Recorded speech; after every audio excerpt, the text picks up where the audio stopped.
কালনা থানার অন্তর্গত ধাত্রী গ্রাম পঞ্চায়েতের স্বরাজপুরের কাছে বিয়ে বাড়ি যাওয়ার পথে বরযাত্রীর গাড়ির দুর্ঘটনার মুখে একটি মারুতি গাড়িকে প্রথমে একটি লরি ধাক্কা মারে। পরবর্তী সময় সেই গাড়িকে আরও একটি লরি ধাক্কা দেয়। ঘটনাস্থলে ছিটকে পড়েন গাড়িতে থাকা চারজন। সাদ্দাম হোসেন শেখ, লালটু শেখ, কিসমত শেখ ও মোস্তাফা শেখ চারজন আহত হয়। জানা গিয়েছে, নতুন গ্রাম থেকে কালনার হাঁসপুকুর এলাকায় বিয়ে বাড়ির উদ্দেশ্যে যাচ্ছিল বরযাত্রী বোঝাই একটি গাড়ি।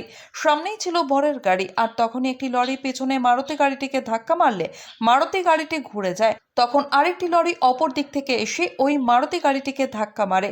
আহতদের উদ্ধার করে মঙ্গলবার দুপুরে নিয়ে আসা হয় কালনা মহকুমা হাসপাতালে। বর্তমানে সেখানেই চিকিৎসাধীন আহতরা। সৈয়দ আবু জাফরের রিপোর্ট, এমবিএস নিউজ।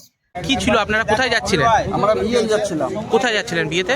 বিয়ে কালনা হাসপাতাল। হ্যাঁ, দিয়ে বিয়ে যাবার মুখে বেশ স্বরাজপুরে আমাদের গাড়ির পিছন থেকে একটা লরিতে ধাক্কা মারে। প্রথমেই গাড়িতে থেকে যায়, গাড়ি যা আরে হয়ে যায়, পেছন থেকে আরেকটা গাড়ি এসে ধাক্কা মারে, দিয়ে মাথা গুঁড়িয়ে দেয়। গাড়িটা একদম সামনেটা একদম যাচ্ছে তাই করে ফ্র্যাকচার হয়ে গেছে।